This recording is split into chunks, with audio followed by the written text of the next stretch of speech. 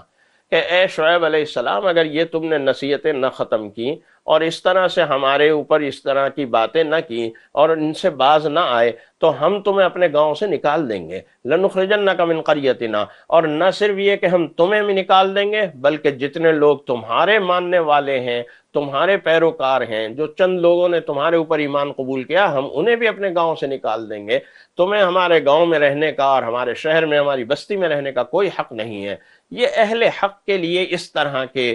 جو ہے رد عمل کا اظہار ہمیشہ قوموں کی طرف سے ہوتا ہے، اور قومیں ہمیشہ اہل حق اور حق کی طرف بلانے والوں کو مفسد قرار دینے کی کوشش کرتی ہیں، اور یہ کوشش کرتی ہیں کہ ہمیں ان سے نجات حاصل کرنی چاہیے، انہیں اپنی بستی سے اور اپنی آبادی سے نکال دینا چاہیے۔ او لتعودن فی ملتنا، یا ہم تمہیں اپنی ملت کے اوپر واپس لے آئیں گے۔ یہاں یہ جو لتعودن کا لفظ ہے یہ بڑا قابل غور ہے، اور اس سے یوں محسوس ہوتا ہے کہ کیا حضرت شعیب علیہ السلام بھی نبوت اور رسالت سے پہلے ان عقائد و نظریات کے قائل تھے کہ جن عقائد و نظریات کے یا جن خرابیوں کے وہ لوگ عادی تھے؟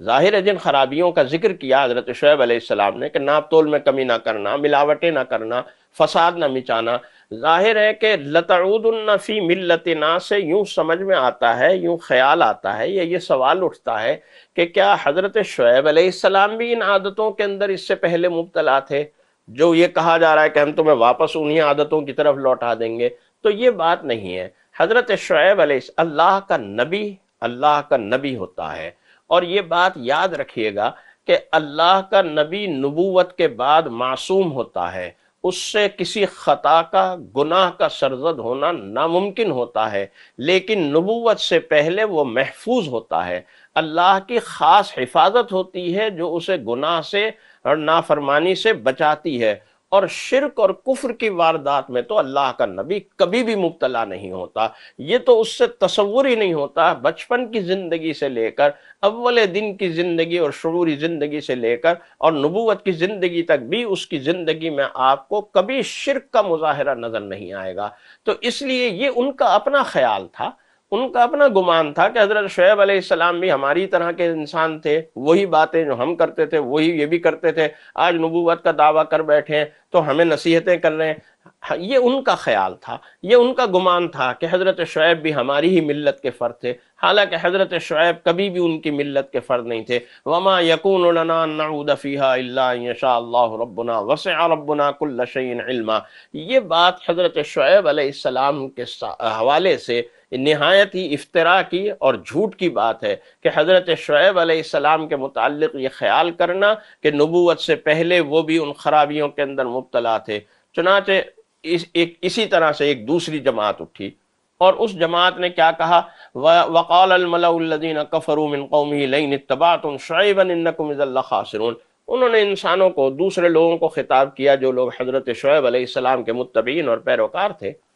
ان سے کہا دیکھو اگر تم بھی شعیب علیہ السلام کے پیچھے چلے تو تم اللہ کا عذاب آیا، اور وہ عذاب کیا آیا؟ فاخذتهم الرجفہ، ایک بجلی آئی، ایک کڑک آئی، اور اس بجلی نے اور اس کڑک نے سب کو ہلاک کر دیا۔ فاصبحوا فی دارہم جاسمین، اپنے گھروں کے اندر اوندھے منہ پڑے ہوئے تھے، عجیب و غریب اور نہایت بری حالت کے اندر مبتلا تھے۔ یہ وہ قوم تھی کہ جو نہایت سربراوردہ قوم تھی، بڑی دولت مند قوم تھی، بڑی مہذب اور بڑی مرتب قوم تھی، بہت خوبصورت عمارتوں اور گھروں کے اندر رہتے تھے، لیکن جب اللہ کا عذاب آیا تو اللہ کے اس عذاب نے نہ ان کی تہذیب دیکھی، نہ ان کی مضبوطی دیکھی، نہ ان کی دیرپائی دیکھی، بلکہ اصل بات یہی ہے کہ وما ارسلنا فی قریۃ من نبی الا اخذنا اہلھا بالبأساء والضراء لعلہم یضرعون۔ انبیاء علیہم السلام کی بعثت کا مقصد ہی یہ ہوتا ہے، انبیاء علیہم السلام اسی لیے مبعوث ہوتے ہیں کہ قوم کو صحیح راستے کی طرف لائیں۔ اگر وہ انبیاء علیہم السلام کی بات مان لی جائے، قوم ان کی پیروکار اور ان کی متبع ہو جائے، اللہ کے عذاب سے بچ جاتی ہے۔ لیکن اگر قوم ان کی بات کو ماننے سے انکار کر دے تو پھر اللہ کا عذاب ان کے اوپر نازل ہو جایا کرتا ہے، اور وہ اللہ کے عذاب کا شکار ہو جاتے ہیں، اور ایسی صورتحال میں کوئی چیز ان کو بچانے والی نہیں ہوتی۔ حضرت شعیب علیہ السلام کے اس واقعے کے بعد 7واں قصہ حضرت موسیٰ علیہ السلام کا شروع ہوتا ہے۔ اب تک ہم 6 قصے بہت اختصار کے ساتھ، جن میں سے حضرت آدم کا قصہ سورۃ الاعراف میں ذرا تفصیل سے آیا، گزشتہ پارے میں ہم اس کو بیان کر چکے ہیں، اور باقی 5 قصے جو ہیں وہ ذرا اختصار کے ساتھ آئے۔ اب 7واں اور آخری واقعہ اور قصہ ہے جو حضرت موسیٰ علیہ السلام کا ہے، وہ بھی تفصیل سے آیا ہے۔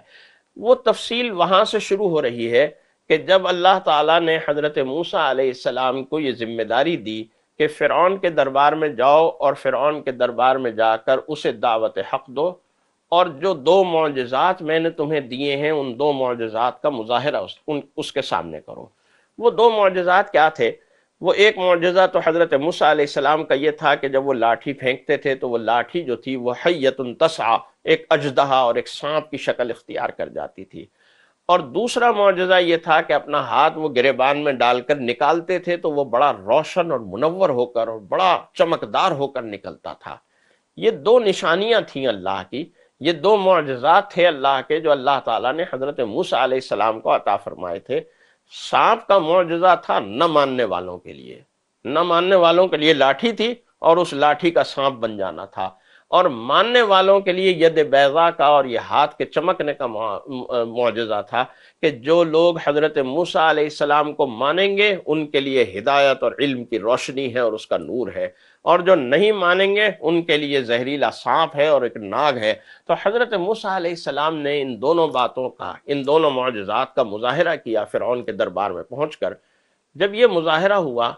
تو اس مظاہرے کو دیکھ کر یہ سارے لوگ وہاں پر جو فرعون تھے، فرعون کے درباری تھے، قال الملأ، اس قوم نے یہ کہا، من قوم فرعون ان ھذا لساحر علیم، یہ تو بڑا کوئی ماہر جادوگر معلوم ہوتا ہے، بہت کوئی ماہر اور جاننے والا، شہر کے علم اور جادو کے علم کو رکھنے والا ہے۔ یہ اس دور کا دستور تھا، اس دور میں جادو کا علم بہت عام تھا، اور لوگ عام طور پر یہ وہاں کی اس دور کی، اس علاقے کی تہذیب تھی، ثقافت تھی کہ لوگ جادو کے اندر مبتلا رہتے تھے اور اس کا علم سیکھتے تھے۔ تو یہ بھی اسی طرح کا کوئی جادوگر معلوم ہوتا ہے جو حضرت موسیٰ علیہ السلام کے حوالے سے یہ بات کہی۔ چنانچہ فرعون نے کہا کہ اچھا ایسا کرتے ہیں کہ اس کا جادوگروں سے ہی مقابلہ کرواتے ہیں، اور وہ جادوگروں سے مقابلہ یہ ہوگا کہ ایسا کرو کہ پورے ملک میں اعلان کر دو، پورا عام اعلان کر دو کہ جو بھی جادو کی مہارت رکھتا ہے وہ ایک وقت پر، ایک خاص مقرر وقت ہو گیا طے کہ اس وقت پر آ کر یہاں جمع ہو اور اپنے جادو کا مظاہرہ کرتے ہوئے اس نبی کا مقابلہ کریں۔ چنانچہ یہ اعلان عام ہو گیا، اور جادوگروں کی ایک بڑی کانفرنس آپ سمجھ لیجئے کہ طے ہو گئی کہ وہ سارے کے سارے جادوگر آئیں گے اور آ کر مقابلہ کریں گے۔ چنانچہ جو مقررہ وقت تھا اس پر وہ سارے ملک سے جادوگر آ کر جمع ہو گئے، اور حضرت موسیٰ علیہ السلام سے ان کا مقابلہ شروع ہوا۔ چنانچہ حضرت موسیٰ علیہ السلام نے ان سے کہا، جادوگروں سے، ہاں بھئی تم ڈالو، جو تو کچھ تمہیں مظاہرہ کرنا ہے اپنے جادو کا، تم ڈالو۔ پہلے انہوں نے موسیٰ علیہ السلام سے کہا کہ اما ان تلقی و اما ان نکون نحن الملقین، کہ ہم پہلے اپنی جادو کا مظاہرہ کریں یا تم اپنے جادو کا اور اپنے جو ہے اس کا مظاہرہ کرو گے۔ حضرت موسیٰ نے کہا نہیں، تم مظاہرہ کرو، تم دیکھو، بتاؤ کہ تم کیا مظاہرہ لے کر آئے ہو، کیا جادو لے کر آئے ہو۔ فلما القوا سحروا اعین الناس واسترهبوهم وجاءوا بسحر عظیم۔ چنانچہ وہ رسیاں لے کر آئے تھے، کچھ ڈورے لے کر آئے تھے، انہوں نے وہ رسیاں اور وہ ڈورے جب زمین کے اوپر پھینکے تو کچھ ایسی نظر بندی سی ہو گئی کہ لوگوں کو یوں لگا کہ جیسے یہ ساری رسیاں سانپ بن گئی ہیں۔ جادو کا مظاہرہ تھا، اور جادو ظاہر ہے نام ہی نظر بندی کا ہوتا ہے، ایک دھوکے کا اور ایک فریب کا ہوتا ہے، چنانچہ ان کے اس دھوکے اور فریب سے اور ان کی نظر بندی سے لوگوں کو یوں نظر آنے لگا کہ جیسے وہ رسیاں سانپ بن گئی ہیں۔ حضرت موسیٰ علیہ السلام کو اللہ نے وحی کی، فَأَوْحَيْنَا إِلَى مُوسَىٰ أَنْ أَلْقِ عَصَاكَ، کہ تم ذرا اپنی لاٹھی پھینکو۔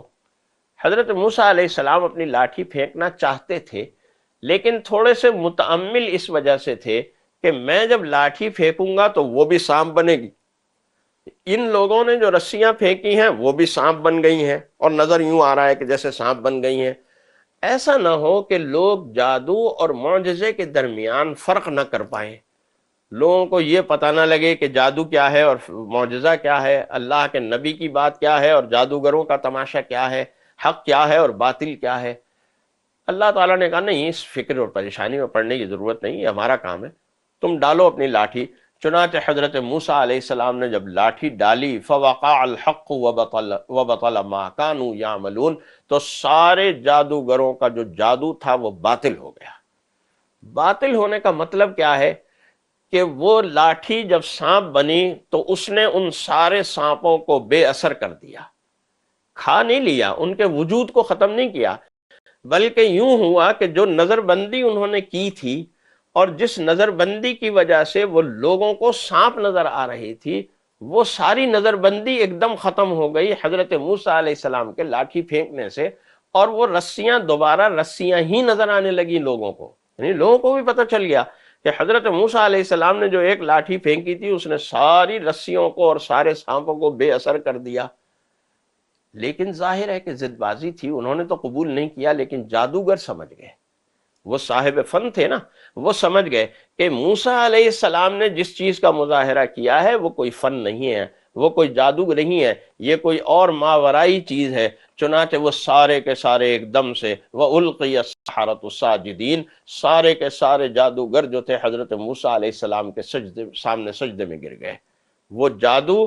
وہ باطل حق کے سامنے سرنگوں ہو گیا، وہ جادو معجزے کے سامنے سرنگوں ہو گیا، شکست خوردہ ہو گیا، اور حضرت موسیٰ علیہ السلام پر وہ ایمان لے آئے۔ اب جب حضرت موسیٰ علیہ السلام پر ایمان لے آئے تو فرعون کو یہ بات بڑی ناگوار گزری، اس لیے کہ فرعون نے تو انہیں بلایا تھا اور ان کو انعام و اکرام دینے کا وعدہ کیا تھا کہ تم اگر موسیٰ علیہ السلام پر غالب آ گئے تو تمہیں میں انعام و اکرام دوں گا، نہ یہ کہ وہ موسیٰ علیہ السلام پر ایمان لے آئے۔ تو فرعون نے انہیں دھمکیاں دینی شروع کی، اور وہ دھمکی کیا دی کہ لَأُقَطِّعَنَّ أَيْدِيَكُمْ وَأَرْجُلَكُمْ مِنْ خِلَافٍ ثُمَّ لَأُصَلِّبَنَّكُمْ أَجْمَعِينَ۔ مجھے تو یہ کوئی سازش لگتی ہے، یہ لوگ آپس میں دونوں ملے ہوئے ہیں۔ یہ فوراً اس نے، یعنی فرعون نے اس بات کا انکشاف کیا، حق کو قبول کرنے کے بجائے حضرت موسیٰ علیہ السلام کے معجزے کی عظمت کو سمجھنے یا اس عظمت کو بیان کرنے کے بجائے اس نے ایک عجیب و غریب قسم کا سیاسی بیان دیا، اور وہ یہ بیان دیا کہ یہ مجھے سازش لگتی ہے، یہ دونوں پہلے ملے ہوئے تھے، موسیٰ علیہ السلام نے پہلے بتا دیا تھا میں یوں کروں گا تو تم یوں کرنا، تو یہ نتیجہ ہوگا، اور تم پھر اس کے نتیجے میں یہ کرنا۔ یہ سازش اور منصوبہ بندی پہلے سے ہو گئی تھی، یہ کوئی ایسا غلبہ، کوئی ایسی فتح نہیں ہے، کوئی ایسا حق نہیں ہے جو حق غالب آ رہا ہے۔ یہ عام طور پر باطل طریقہ ہوتا ہے کہ وہ حق کو جب دیکھتے ہیں غالب آتا ہوا تو حق کے حوالے سے اسی طرح کی تعویلات پیش کرنے، اور حق کے علم برداروں، حق کے داعیوں کی اسی طرح کے عنوانات سے یاد کرنے کی کوشش کرتے ہیں۔ چنانچہ حضرت موسیٰ علیہ السلام کے سامنے جب وہ ایمان لے آئے تو فرعون نے کہا لَأُقَطِّعَنَّ أَيْدِيَكُمْ وَأَرْجُلَكُمْ مِنْ خِلَافٍ،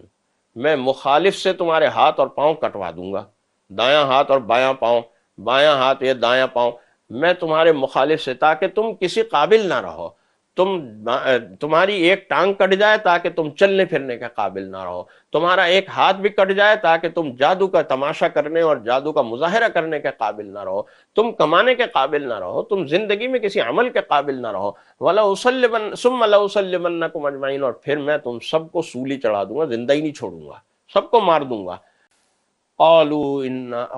انا الى ربنا منقلبون، جو مرضی تو فیصلہ کر، جو مرضی تو دھمکی دے، ہم تو اپنے پروردگار کی طرف مڑ چکے ہیں، ہمارا رخ، ہمارا معاملہ اب پروردگار عالم کے ساتھ ہے، تو جو مرضی اب ہمارے متعلق فیصلہ کرے، ہم تیرے فیصلے سے متاثر ہو کر یا تیری دھمکی سے خوف زدہ ہو کر اب اس دین سے واپس نہیں ہوں گے جس دین کو ہم نے موسیٰ علیہ السلام کی اتباع اور پیروی میں قبول کر لیا ہے۔ چنانچہ یہ بات ہو گئی اور یہ مظاہرہ ہو گیا، حضرت موسیٰ علیہ السلام اپنے متبعین اور پیروکاروں کو لے کر گھر چلے گئے۔ تو اب فرعون کے درباریوں کو فکر ہوئی کہ ان کا کوئی علاج ہونا چاہیے، یہ اگر اس طرح سے انہیں چھوڑ دیا گیا تو ظاہر ہے کہ یہ تو بڑا فساد مچائیں گے۔ چنانچہ فرعون کے یہ درباری اب حضرت موسیٰ علیہ السلام کے مشیر بن گئے، اور مشیر بن کے یہ کہا، وقال الملأ من قوم فرعون اتذر موسیٰ وقومه ليفسدوا في الارض ويذرك وآلهتك، کیا مسئلہ ہے؟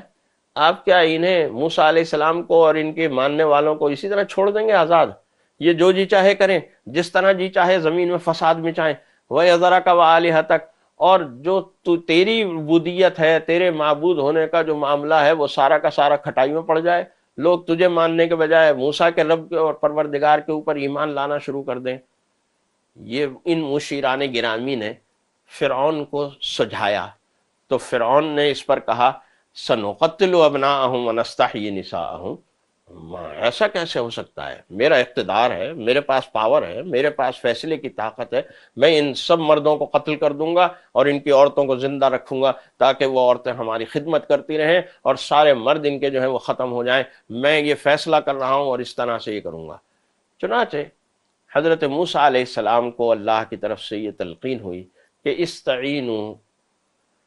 باللہ وصبروا، اللہ سے مدد مانگو اور صبر کرو، اللہ تمہاری مدد کرے گا، اور جب تم صبر کرو گے تو اللہ تعالیٰ تمہیں صبر کا بے حساب اجر عطا فرمائے گا۔ ان الارض للہ یورثها من یشاء من عبادہ والعاقبۃ للمتقین۔ دیکھو یہ بات یاد رکھو، ساری زمین اللہ کی ہے، کہیں بھی چلے جاؤ، کوئی ضروری تو نہیں ہے کہ تم یہیں رہو اور فرعون کے مظالم کا اور اس کے ستم کا نشانہ بنتے رہو۔ ہم نے پوری زمین تمہارے لیے پھیلا دی ہے، تم جہاں بھی جاؤ چلے جاؤ۔ اللہ تعالیٰ معاملہ یہ ہے کہ اس زمین کا جس کو چاہتا ہے وارث بنا دیتا ہے، لیکن یہ بات یاد رکھنا کہ والعاقبۃ للمتقین، انجام، خیر کا انجام صرف متقی لوگوں کو ملتا ہے،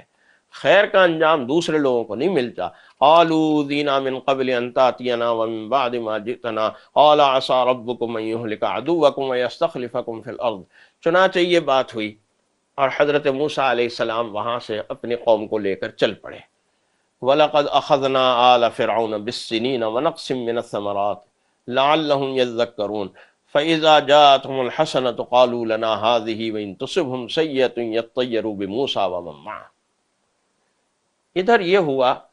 کہ فرعون کی اس علاقے میں اور اس کی اس حکومت کے اندر قحط سالی ہو گئی،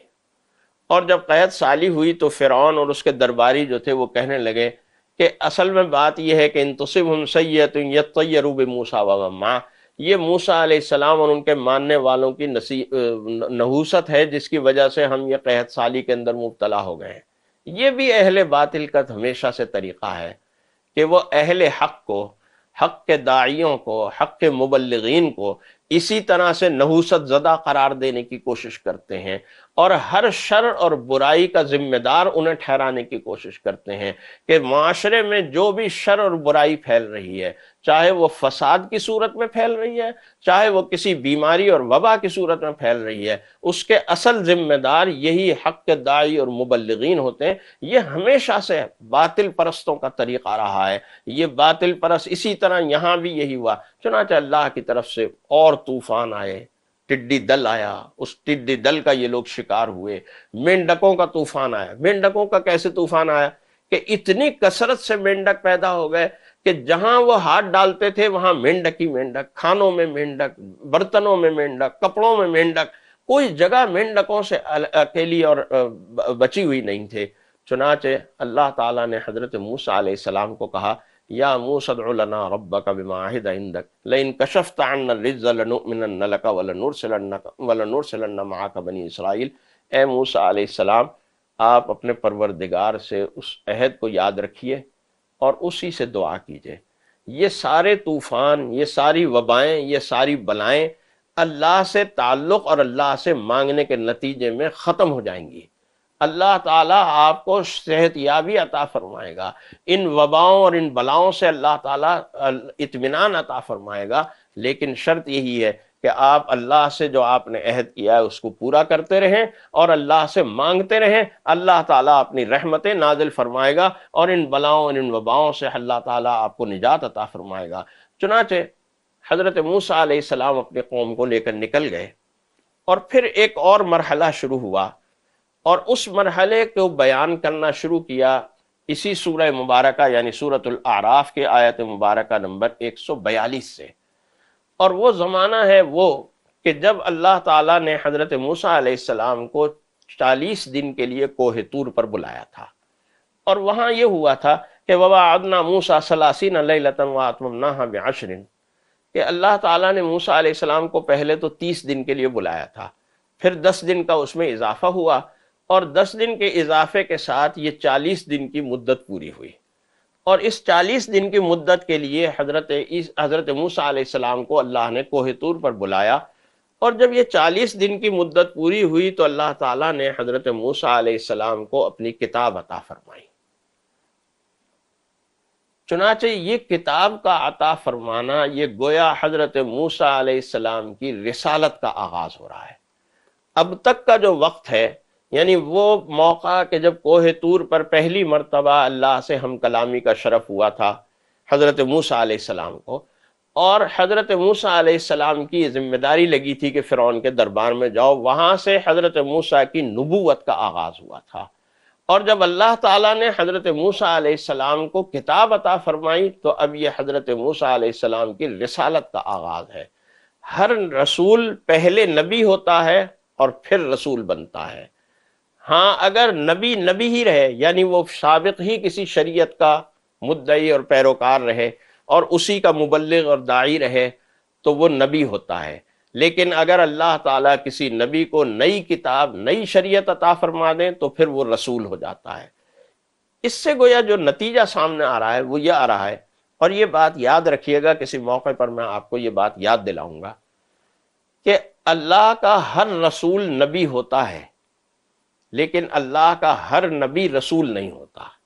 یعنی کچھ انبیاء وہ ہوتے ہیں کہ جو سابق شریعت کو ہی زندہ کرتے ہیں، سابق کتاب کو، وہ اللہ کے نبی ہوتے ہیں، لیکن اللہ کے رسول وہ ہوتے ہیں کہ جن کو اللہ تعالیٰ نبوت کے بعد رسالت بھی عطا فرماتا ہے، یعنی نئی کتاب اور نئی شریعت عطا فرماتا ہے۔ لہذا اس کا نتیجہ کیا نکلتا ہے کہ اللہ کا ہر رسول نبی ہوتا ہے، لیکن اللہ کا ہر نبی رسول نہیں ہوتا۔ چنانچہ حضرت موسیٰ علیہ السلام کی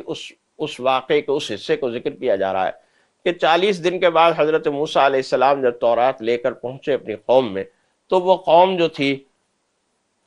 گوسالہ پرستی کے اندر اور بچھڑے کی پوجا کے اندر مشغول تھی۔ حضرت موسیٰ علیہ السلام اس بات کو دیکھ کر بہت بے چین ہوئے اور یہ کہا کہ یہ کیسی بات ہے، یہ تم گوسالہ پرستی کے اندر کیوں مبتلا ہو گئے؟ یہ کیسے تم گوسالہ پرستی اور بچھڑے کی پرستش کے اندر مبتلا ہو گئے؟ میں تو تمہیں ایک اللہ کی عبودیت اور اس کی عبادت کے اوپر چھوڑ کر گیا تھا، یہ تم نے کیا کیا؟ خیر موسیٰ علیہ السلام کے قوم نے حضرت موسیٰ علیہ السلام سے معافی مانگی اور یہ کہا کہ دیکھو ٹھیک ہے، ہمارے سے غلطی ہو گئی، توبہ اور استغفار کر لیا۔ لیکن جب حضرت موسیٰ علیہ السلام نے یہ کہا کہ یہ اللہ کی کتاب ہے جو میں تمہارے پاس لے کر آیا ہوں، تو اس پر ان لوگوں نے ایک اور مطالبہ شروع کر دیا۔ اور وہ مطالبہ کیا کیا؟ وہ مطالبہ یہ کیا کہ ارن اللہ جہرتن، اس کا ذکر پہلے گزر چکا ہے کہ ہمیں اللہ تعالیٰ سامنے دکھلاؤ، صاف دکھلاؤ، اور وہ بتلائے کہ واقعی اس نے تمہارے اوپر یہ تورات نازل کی ہے، تب ہم مانیں گے۔ چنانچہ اس بات کے لیے کہ یہ تورات اللہ کی کتاب ہے، اس کی تصدیق کے لیے 70 لوگوں کا انتخاب ہوا کہ وہ کوہ طور پر جائیں گے حضرت موسیٰ علیہ السلام کے ساتھ، اور کوہ طور پر جا کر اللہ تعالیٰ سے بات چیت کریں گے، اور وہاں اللہ تعالیٰ بات کر کے بتائے گا کہ یہ اللہ کی کتاب ہے جو ان پر نازل ہوئی ہے۔ لیکن انہوں نے یہ مطالبہ کر دیا۔ جب یہ مطالبہ کیا تو اللہ کا عذاب ان کے اوپر نازل ہوا کہ یہ شدید قسم کی گستاخی تھی، یہ دریدہ دہنی تھی کہ اللہ تعالیٰ کو یوں سامنے دیکھنا۔ اللہ پر جو ایمان ہوتا ہے وہ اللہ کے نبی کی خبر کی بنیاد پر ہوتا ہے، اللہ کے نبی کی خبر پر اعتماد کرتے ہوئے ہوتا ہے۔ مجھے اور آپ کو جو اللہ پر ایمان ہے، میرا اور آپ کا جو اللہ پر ایمان ہے، وہ کس کی خبر پر ہے؟ وہ نبی کریم صلی اللہ علیہ وسلم کی خبر پر ہے۔ نہ میں نے اللہ کو دیکھا ہے نہ آپ نے اللہ کو دیکھا ہے، لیکن ہمیں نبی کریم صلی اللہ علیہ وسلم کی خبر پر اعتبار ہے، اور اس اعتبار کے نتیجے میں ہم اللہ پر، اللہ کے ایک ہونے پر، اللہ کے فرشتوں پر، اللہ کی کتابوں پر، روز آخرت پر، ان میں سے ہم نے کسی بھی چیز کو نہیں دیکھا، لیکن ہمارا ایمان ہے اللہ کے نبی کی خبر پر۔ لہذا اللہ تعالیٰ نے نبی اسی لیے بھیجا ہوتا ہے کہ اللہ کے نبی کی خبر کی بنیاد پر انسان اللہ پر ایمان قبول کرے۔ ان لوگوں کا معاملہ یہ تھا، انہوں نے کہا کہ نہیں، ہم اللہ کے نبی کی خبر کے اوپر ایمان لانے والے نہیں ہیں، ہمیں تو اللہ تعالیٰ سامنے دکھاؤ تو ہم بات مانیں گے۔ چنانچہ اس پر اللہ کا عذاب نازل ہوا، اور اللہ کے عذاب سے وہ ساری کی ساری قوم جو تھی وہ ہلاک ہوئی۔ اور یہی چیز جو ہے، اور یہی بات ان کو بتائی جا رہی ہے کہ اس طرح سے اللہ کے سامنے دلیری کا مظاہرہ کرنا، دیدہ دہنی کا مظاہرہ کرنا، اللہ کی شان میں گستاخانہ بات کرنا، اللہ کے نبی کی شان میں گستاخی کرنا، یہ دراصل اللہ کے عذاب کو دعوت دینے والا ہوتا ہے۔ لہذا اللہ تعالیٰ اس واقعے کو مکمل کرتے ہوئے ارشاد فرماتا ہے کہ وَاكْتُبْ لَنَا فِي هَذِهِ الدُّنْيَا حَسَنَةً وَفِي الْآخِرَةِ إِنَّا هُدْنَا إِلَيْكَ قَالَ عَذَابِي أُصِيبُ بِهِ مَنْ أَشَاءُ وَرَحْمَتِي وَسِعَتْ كُلَّ شَيْءٍ، کہ حضرت موسیٰ علیہ السلام نے اللہ سے دعا کی کہ اے پروردگار عالم، میرے لیے اس دنیا میں بھی نیکی لکھ دے، اور میرے لیے آخرت میں بھی نیکی لکھ دے، میرے لیے اس دنیا میں بھی حسنہ لکھ دے، میرے لیے آخرت میں بھی حسنہ لکھ دے۔ اللہ تعالیٰ نے کہا کہ دیکھو، میں نے تمہیں ہدایت کا راستہ بتانے کے لیے بھیجا تھا، میں نے تمہارے اوپر اپنی رحمت کی تھی، میں نے تمہارے اوپر اپنی عنایت کی تھی، تمہیں نبوت اور رسالت کا منصب عطا کیا تھا۔ یہ بات یاد رکھنا کہ عذابی اصیب بہ من اشاء، میرا عذاب اسی کو پہنچتا ہے جس کو میں چاہتا ہوں، ورحمتی وسعت کل شیء، البتہ میری رحمت ہر چیز کو حاوی ہے، میری رحمت سے ہر چیز مستفید ہوتی ہے، میرے ماننے والے بھی میری رحمت سے مستفید ہوتے ہیں، میرے نہ ماننے والے بھی میری رحمت سے مستفید ہوتے ہیں۔ یہ اصل میں آپ کو یاد ہوگا، بالکل آغاز میں ایک بات عرض کی تھی میں نے کہ اللہ کی دو صفات سے قرآن کریم کا آغاز ہو رہا ہے، الحمدللہ رب العالمین، الرحمن اور الرحیم۔ اللہ کی ایک صفت ہے الرحیم، اور اللہ کی ایک صفت ہے الرحمن۔ الرحیم اللہ کی وہ صفت ہے جس کا مظاہرہ اس دنیا کے اندر ہوتا ہے، اور جس کی وجہ سے اللہ تعالیٰ انسانوں کے لیے بے شمار مخلوقات، ان کی زندگی کے لیے، ان کی راحت کے لیے، ان کے آرام کے لیے اللہ تعالیٰ پیدا کرتا ہے۔ ان چیزوں سے ہر آدمی فائدہ اٹھاتا ہے، جو اللہ کو مانتا ہے وہ بھی، جو اللہ کو نہیں مانتا وہ بھی،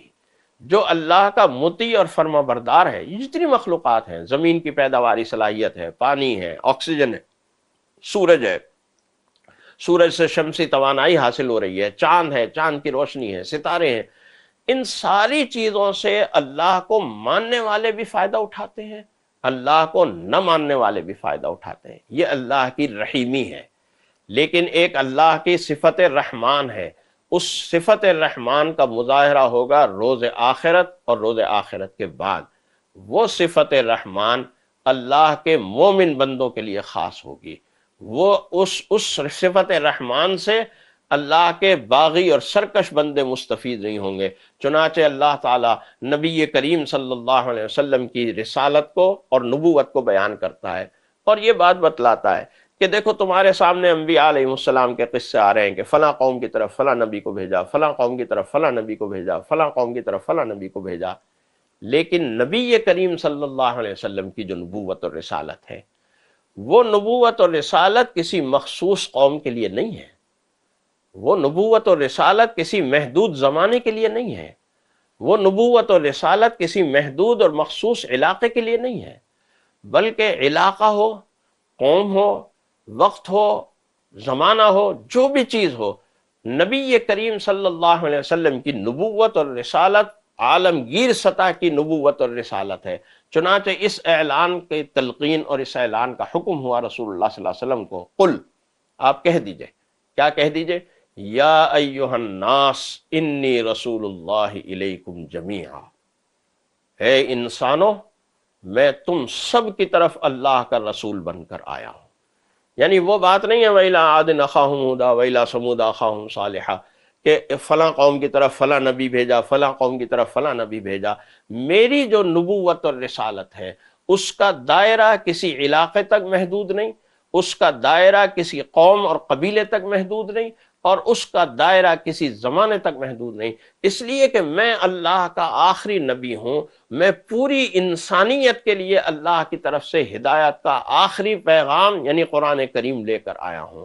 اب قیامت تک جو ہدایت کا معیار ہے، قیامت تک جو اللہ کو ماننے کا معیار ہے، وہ یہ کتاب مبین ہے، اور اس کتاب مبین کو لانے والے کی زندگی اور اس کی سیرت و حیات ہے۔ اب کوئی چیز نہیں ہے، معیار ہدایت اور معیار ایمان یہی چیز ہے کہ قرآن کریم پر ایمان لایا جائے، اللہ پر ایمان لایا جائے، قرآن کریم کو مانا جائے، اور نبی کریم صلی اللہ علیہ وسلم پر ایمان لایا جائے، ان کی ہدایات اور تعلیمات کو اپنایا جائے۔ اس لیے فرمایا وہ اللہ اللہ لا الہ الا هو اللہ لا الہ الا هو یحیی و یمیت، وہ پروردگار کے جس کے سوا کوئی معبود نہیں ہے، یحیی و یمیت، وہی زندگی بھی دیتا ہے، وہی موت بھی دیتا ہے۔ فآمنوا باللہ ورسولہ النبی الامی الذی یؤمن باللہ وکلماتہ واتبعوہ لعلکم تہتدون۔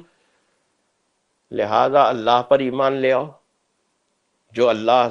زندگی دیتا ہے اور موت دیتا ہے، اللہ کے رسول یعنی نبی امی پر، نبی کریم صلی اللہ علیہ وسلم پر۔ نبی امی کیا ہوتا ہے؟ ہم عام طور پر جب نبی امی کی بات آتی ہے تو ہم اس کا ترجمہ ان پڑھ کرتے ہیں یا پڑھا ہوا نہیں ہے وہ کرتے ہیں۔ اصل میں بات یہ ہے کہ امی سے نکلا ہے۔ کے معنی ہوتے ہیں ماں، کے معنی ہوتے ہیں ماں، اور امت اسی لیے امت کہلاتی ہے کہ نبی اللہ کے اپنے امتیوں کی ماں کی طرح ہوتا ہے۔ جیسے ماں اپنی تمام اولاد کے لیے شفیق ہوتی ہے، جیسے تمام اولاد اپنی ماں سے منسوب اور منسلک ہوتی ہے، ایسے ہی تمام امت اپنے نبی سے منسوب اور منسلک ہوتی ہے۔ اللہ کا نبی پوری امت کے لیے اور نبی کریم صلی اللہ علیہ وسلم پوری انسانیت کے لیے رحمت بن کر آئے ہیں۔ وہ اس طرح سے شفیق ہیں جیسے ایک ماں اپنے بچوں کے لیے اور اپنی اولاد کے لیے شفیق ہوتی ہے۔ لہذا امی کے معنی یہ ہے کہ وہ ہستی اور وہ ذات کہ جس کا صف انسانیت کے اندر کوئی استاد نہیں ہے۔ کیوں نہیں ہے؟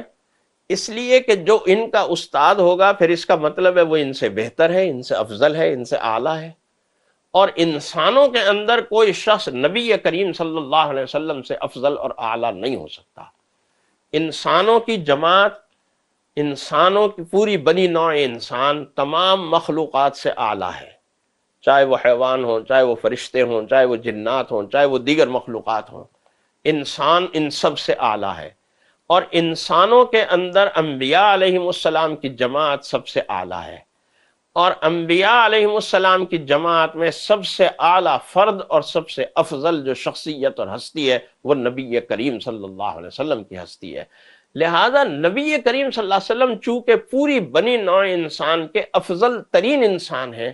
لہذا انسانوں میں آپ کا کوئی استاد نہیں ہو سکتا، اس لیے کہ استاد تو شاگرد سے اعلیٰ اور افضل ہوتا ہے۔ اس لیے نبی کریم صلی اللہ علیہ وسلم کو امی کہا گیا کہ آپ کا اس دنیا میں کوئی استاد نہیں ہے، آپ کا استاد اللہ تعالیٰ ہے۔ آپ براہ راست اللہ سے وحی لیتے ہیں، براہ راست اللہ تعالیٰ آپ کو تعلیم دیتا ہے، براہ راست اللہ تعالیٰ آپ کو قلب اطہر پر ہدایات نازل کرتا ہے۔ یؤمن باللہ وکلماتہ واتبعوہ لعلکم تہتدون۔ لہذا اللہ پر ایمان لاؤ، اللہ کے ان کلمات کے اوپر ایمان لاؤ، اور نبی کریم صلی اللہ علیہ وسلم کی اتباع اور پیروی کرو، لعلکم تہتدون، پھر تو تمہارے لیے ہدایت کے راستے کھلیں گے۔ اور اگر تم نے نبی کریم صلی اللہ علیہ وسلم کی اتباع اور پیروی نہ کی تو پھر تمہارے لیے ہدایت کے راستے بند ہو جائیں گے، جس طرح اللہ تعالیٰ نے حضرت موسیٰ علیہ السلام کے قوم کے لیے ہدایت کے راستے بند کر دیے تھے۔ اور وہ کیوں بند کیے تھے؟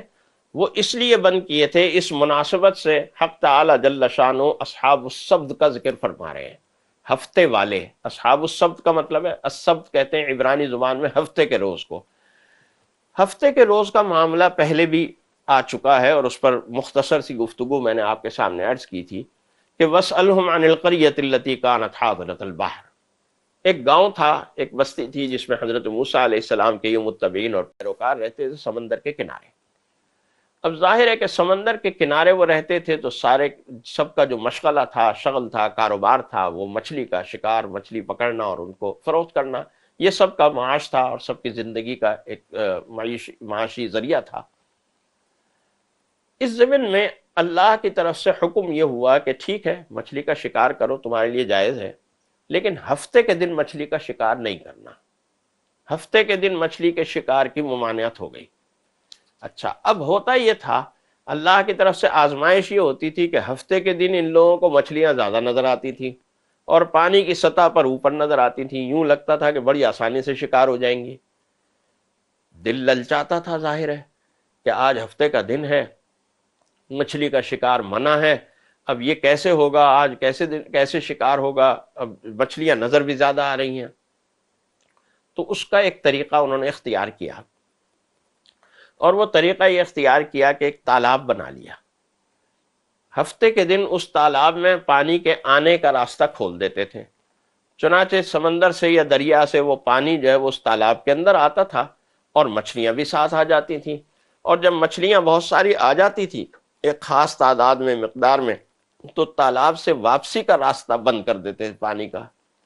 چنانچہ وہ مچھلیاں ظاہر ہے اس تالاب کے اندر بند ہو گئیں۔ اگلے دن یعنی اتوار کے دن انہیں شکار کر لیا۔ اب گویا دعویٰ یہ کہ اللہ نے جو ہمیں حکم دیا تھا، اللہ کے نبی نے جو ہمیں حکم دیا تھا کہ ہفتے کے دن شکار نہیں کرنا، ہم نے اس حکم پر عمل کر لیا۔ حالانکہ اس کے لیے جو طریقہ کار تجویز کیا وہ طریقہ کار نہایت بھونڈا طریقہ کار تھا، اور اصل بات تو یہی ہے کہ الٹیمیٹلی اور نتیجے کے طور پر تو اللہ کے حکم کی نافرمانی ہو رہی ہے نا،